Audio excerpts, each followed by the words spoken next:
Devocional número 48. Carta del apóstol Pablo a los Romanos. Capítulo 2. Por lo cual eres inexcusable, oh hombre, quien quiera que seas tú que juzgas, pues en lo que juzgas a otro te condenas a ti mismo, porque tú que juzgas haces lo mismo. Mas sabemos que el juicio de Dios contra los que practican tales cosas es según verdad. Y piensas esto, oh hombre, tú que juzgas a los que tal hacen y haces lo mismo, que tú escaparás del juicio de Dios. ¿O menosprecias las riquezas de su benignidad, paciencia, longanimidad, ignorando que su benignidad te guía al arrepentimiento? Pero por tu dureza y por tu corazón no arrepentido, atesoras para ti ira para el día de la ira y de la revelación del justo juicio de Dios, el cual pagará a cada uno conforme a sus obras. Vida eterna a los que perseverando en bien hacer buscan gloria y honra e inmortalidad, pero ira y enojo a los que son contenciosos y no obedecen a la verdad, sino que obedecen a la injusticia, tribulación y angustia sobre todo ser humano que hace lo malo, el judío primeramente y también el griego. Pero gloria y honra y paz a todo el que hace lo bueno, al judío primeramente y también al griego, porque no hay acepción de personas para con Dios. Porque todos los que sin ley han pecado, sin ley también perecerán. Y todos los que bajo la ley han pecado, por la ley serán juzgados. Porque no son los oidores de la ley los justos ante Dios, sino los hacedores de la ley serán justificados. Porque cuando los gentiles que no tienen ley hacen por naturaleza lo que es de la ley, éstos, aunque no tengan ley, son ley para sí mismos, mostrando la obra de la ley escrita en sus corazones, dando testimonio su conciencia y acusándoles o defendiéndoles sus razonamientos en el día en que Dios juzgará por Jesucristo los secretos de los hombres conforme a mi evangelio. He aquí, tú tienes el sobrenombre de judío y te apoyas en la ley y te glorías en Dios y conoces su voluntad e instruido por la ley apruebas lo mejor y confías en que eres guía de los ciegos, luz de los que están en tinieblas, instructor de los indoctos, maestro de niños, que tienes en la ley la forma de la ciencia y de la verdad. Tú pues que enseñas a otro, ¿no te enseñas a ti mismo? Tú que predicas que no sea de hurtar, ¿hurtas? Tú que dices que no sea de adulterar, ¿adulteras? Tú que abominas de los ídolos, ¿cometes sacrilegio? Tú que jactas de la ley, con infracción de la ley, deshonras a Dios. Porque, como está escrito, el nombre de Dios es blasfemado entre los gentiles por causa de vosotros. Pues en verdad la circuncisión aprovecha si guardas la ley, pero si eres transgresor de la ley, tu circuncisión viene a ser incircuncisión. Si pues el incircunciso guardare las ordenanzas de la ley, no sería tenida su incircuncisión como circuncisión. Y el que físicamente es incircunciso, pero guarda perfectamente la ley, te condenará a ti que con la letra de la ley y con la circuncisión eres transgresor de la ley. Pues no es judío el que lo es exteriormente, ni es la circuncisión la que se hace exteriormente en la carne, sino que es judío el que lo es en el interior, y la circuncisión es la del corazón, en espíritu, no en la letra, la alabanza del cual no viene de los hombres, sino de Dios. El apóstol Pablo en esta carta a los romanos se toma el tiempo para explicar acerca de la naturaleza entre un judío y un gentil. Recordamos que el judío son los descendientes de la casa de Israel, de los hijos de Abraham, que habitan en la región de Israel, de la nación de Israel, lo que hoy conocemos como Israel, y ellos son los herederos de las promesas, aquellos a quienes fue dada la ley para que no solamente la practicaran y la hicieran, sino que también pudieran compartir con las demás naciones en ejemplo lo que ellos habían aprendido y recibido de parte de Dios. El apóstol Pablo dirige esta carta a los romanos y como decíamos en el devocional anterior, había en Roma pueblo de Dios, pueblo judío que habían creído en Jesús. Pero había ciertos conflictos doctrinales y ciertos conflictos de enseñanza porque mientras los judíos creían en Jesús y ellos se iban salvando por gracia y favor, había otros también judíos que habían creído en Jesús, pero que insistían en que la salvación tendría que ser solo y exclusivamente para los judíos que guardasen la ley. El apóstol Pablo trata de poner un fundamento sobre el cual va a edificar a lo largo de la carta para que vayamos entendiendo y comprendamos realmente lo que Dios quiere decir en su palabra y hasta dónde nosotros deberíamos de considerar la importancia de hacer prácticas que vienen del pueblo judío o creer que la palabra de Dios nos muestra y nos enseña cuál es el camino que deberíamos de seguir. Definitivamente, como lo hemos hablado en otros momentos, las religiones no hacen una diferencia en nuestra relación con Dios. No son las religiones lo que nos permite acercarnos a Dios, sino es la convicción del corazón, la fe que podamos tener en Él y en su palabra. Es importante que creamos en Dios, pero también es importante que le creamos a Dios. Y en esta carta en particular, el apóstol Pablo busca darnos los conceptos, los principios que tienen que ver con el judaísmo, con el gentilismo, con la ley, con la doctrina, con la gracia, con el favor de Dios, al punto de entrar profundo y llegar hasta la circuncisión, un tema que era exclusivo de los judíos, pero que por naturaleza el pueblo de Israel practicaba, ya era parte de su cultura y su tradición, pero se habían olvidado la razón de esta circuncisión.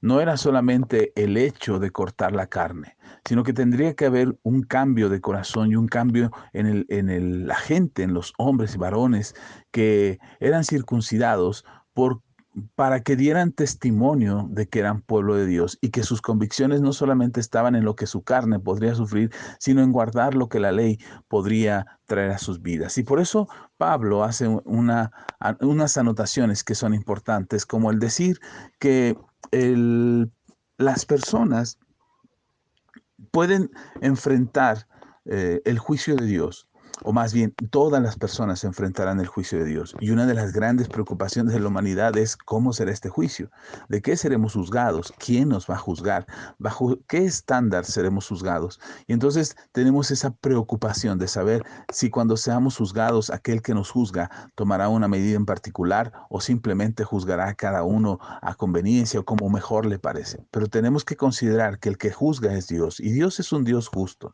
y Él va a juzgar a cada uno según sus acciones. No podemos pensar que el juicio de Dios será de manera injusta, sino al contrario. En este capítulo en particular podemos encontrar que seremos juzgados por de tres formas delante de Dios. Seremos juzgados por la ley, seremos juzgados por la conciencia o seremos juzgados por nuestra fe en Jesucristo. Estas tres formas en que Dios nos juzgará da testimonio de lo que Dios va a hacer con la humanidad. Si bien pudiéramos pensar que esto del juicio de Dios es algo injusto, porque no estamos preparados, porque no hemos sido enseñados, porque no hemos sido preparados para enfrentar un juicio tan terrible y tan estricto delante de Dios, entonces podríamos pensar que la justicia de Dios se ha corrompido o que Dios se ha olvidado de ser un Dios justo. Pero es importante que veamos cómo el apóstol Pablo empieza diciendo en este capítulo que Dios ha tenido misericordia, que Dios ha tenido bondad, benignidad, que su longanimidad ha permanecido, es decir, que Dios ha sido paciente con nosotros, esperando cada día. Y tú lo puedes ver todos los días, aunque hoy hayas pecado, aunque hoy te hayas equivocado delante de Dios, Él sigue siendo bueno con nosotros y nos da la oportunidad de despertar el día de mañana para reconstruir nuestra historia y alejarnos del pecado. Dios es misericordioso y siempre esperará pacientemente a que nosotros vengamos a Él con un corazón sincero. No importa cuál sea tu creencia ni cuál sea tu religión, lo que Dios está esperando es que entendamos que nosotros hemos sido puestos en este mundo de parte de Él y que vamos a ser llamados a cuentas otra vez delante de Él para que nos presentemos delante de Dios. Y no como una forma de un verdugo que está esperando que nos equivoquemos para cortarnos la cabeza, sino un Dios de misericordia, de amor y de bondad, que pacientemente espera que nosotros nos acerquemos a Él. Por eso, a lo largo de la historia de la humanidad podemos ver cómo la humanidad se desvía cada vez más y más y más de Dios.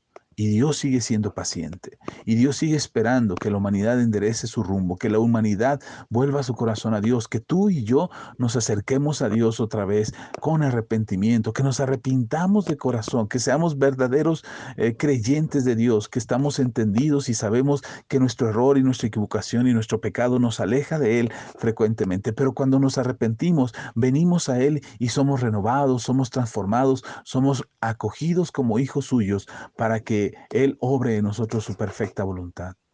Pero por eso Pablo describe que la humanidad será juzgada o por la ley, o por la conciencia, o por la gracia, es decir, por creer en Jesús. Cuando somos juzgados por la ley es porque conocemos la ley, porque deberíamos de practicar lo que la ley dice. Pero ¿qué hay de aquellos que no conocen la ley? Aquellos que nunca han escuchado acerca de la ley de Moisés y de los 10 mandamientos. ¿Acaso serán juzgados por la ley? Claro que no, porque ellos no la conocen.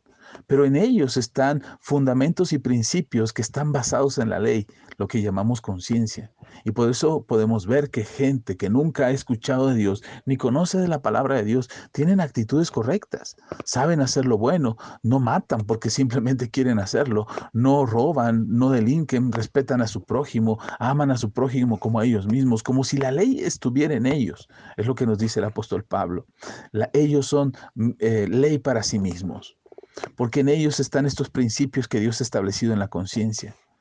Lamentablemente, tanto el que quiere practicar la ley como el que quiere apegarse a su conciencia, en algún momento variará su parecer y ajustará sus principios y moverá la ley a conveniencia. Y por eso fallamos tanto delante de Dios y por eso es que seremos juzgados delante de Dios. Y si bien Dios tiene misericordia para esperar a que nosotros actuemos correctamente, definitivamente llegará el día del juicio. Y eso no lo sabemos. No sabemos cuándo seremos llevados a cuentas. No sabemos cuándo Dios nos llamará y tendremos que entregar nuestras vidas y nuestros cuerpos. Y entonces nos presentaremos delante de Dios para decir qué fue lo que hicimos con nuestra vida. Ojalá y supiéramos cuándo es nuestro llamado y cuándo tendremos que presentarnos delante de Dios, pero no lo sabemos.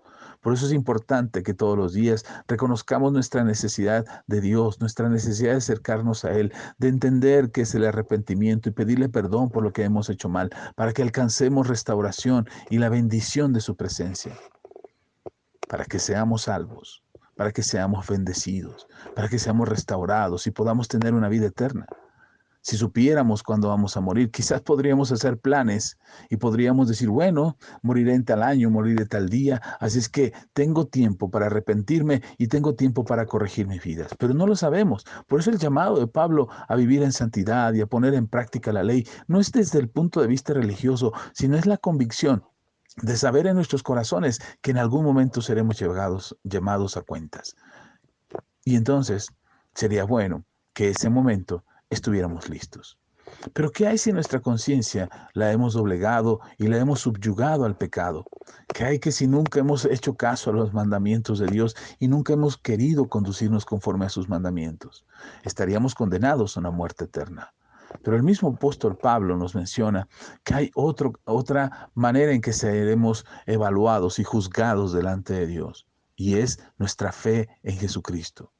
Y es ahí donde su gracia y el favor de Dios y su misericordia nos concede a nosotros ser presentados justos delante de Dios y ser perdonados. Es decir, tenemos que arrepentirnos, tenemos que venir a Dios y reconocer que hemos fallado, pero no nos alcanzará ni la conciencia ni guardar la ley. Pero Jesús, que guardó la ley y que era el pecado, el Cordero sin pecado, el que quita el pecado del mundo, entonces es por medio de él que podemos alcanzar la bendición, la salvación y la vida eterna. Ese es el llamado de Pablo. Pero no podemos hacer a un lado lo que Pablo enseña. Hay un juicio, hay un Dios misericordioso, un Dios que espera pacientemente, que su longanimidad está ahí. Significa que Él está sufriendo pacientemente, esperando que nosotros seamos mejores cada día. Y cada día nos da la oportunidad de vivir, de amar, de perdonar, de pedir perdón, de ayudar al prójimo, de ser honestos, de hacer bien nuestro trabajo, de cumplir con lo que hacemos, ser buenos hijos, buenos esposos, buenos padres. Todos los días Dios tiene misericordia y extiende pacientemente su favor por nosotros para darnos la oportunidad de vivir. Hoy, seguramente, Has visto de mayor cerca cómo muchas personas están muriendo. Y hubiésemos querido que cada uno de ellos, que ya se nos han adelantado, hubieran tenido la oportunidad que tú y yo tenemos hoy. Esa oportunidad de pedir perdón a Dios por nuestros pecados. Esa oportunidad de arrepentirnos y de corregir nuestras vidas y de ser transformados por su gracia, por su amor, por su misericordia. Muchos hoy ya no pueden tener esa oportunidad, pero tú y yo sí la tenemos. Por eso, oremos. Oremos hoy, oremos cada día, oremos a cada instante y pidamos perdón a Dios por lo que hemos hecho mal. Arrepintámonos de corazón y confiemos que la obra de transformación será en nuestras vidas. Y ya no solamente será una religión que nos hace o que nos da indicaciones o que nos da pautas y rutas que deberíamos de practicar de manera religiosa creyendo que eso nos daría salvación, sino que entenderíamos y sabríamos y recordaríamos frecuentemente y constantemente que la circuncisión no es externa, que el cambio y la transformación es desde adentro, desde el corazón, no por el hecho de ser llamados judíos o gentiles, sino por el hecho de que hemos creído en nuestro Señor y Salvador Jesucristo. Bendigo tu vida y espero que la palabra de Dios entre profundo en tu corazón y te dé entendimiento acerca del llamado de Dios a esta salvación maravillosa y eterna por medio de Jesús. Oremos. Padre, te doy gracias. Gracias por tu palabra, porque tu palabra es verdad. Te pido, Padre, que tu palabra entre profundo en mi corazón y que sea como una circuncisión en mi corazón, que arranca de mi vida el pecado y la maldad que he albergado y he traído a lo largo de mi vida y que he conservado ahí creyendo que mis obras y mis fuerzas podrían presentarme como justo delante de ti. Pero reconozco que mi conciencia no es completamente limpia y que no he guardado tus mandamientos como debería de hacerlo. Pero quiero confiar en el sacrificio de Cristo Jesús. Quiero confiar en su muerte en la cruz que ahora me da vida eterna. Ven a mi corazón, Jesús. Perdóname y límpiame de todos mis pecados. Acéptame como hijo tuyo y quiero estar en la vida eterna contigo. No quiero solamente ser de apariencias y no solamente quiero aparentar que creo en ti, sino que tu palabra entre en mi corazón y me transforme por completo para entender cuál es el camino que yo debo de seguir. Porque no se trata de una religión que me haga sentir satisfecho por lo que hago, sino seguir tu palabra, seguir tu consejo y recibir el precioso regalo del perdón por lo que tú hiciste en la cruz del Calvario. Gracias, Jesús, porque tú me salvas, porque tú avivas mi corazón, porque no hay tristeza que sea más fuerte que el gozo que produces en mí al recordarme que tengo vida eterna y que puedo compartir mi fe y que puedo compartir este regalo maravilloso con otros a quienes amo, para que ellos también sepan que tú eres Jesús, el Hijo de Dios, el que me da la vida, el que me salva. Gracias, Jesús. Gracias, bendito Padre. Gracias por tu palabra y porque ahora estás en mí. Gracias en el nombre de Jesús. Amén.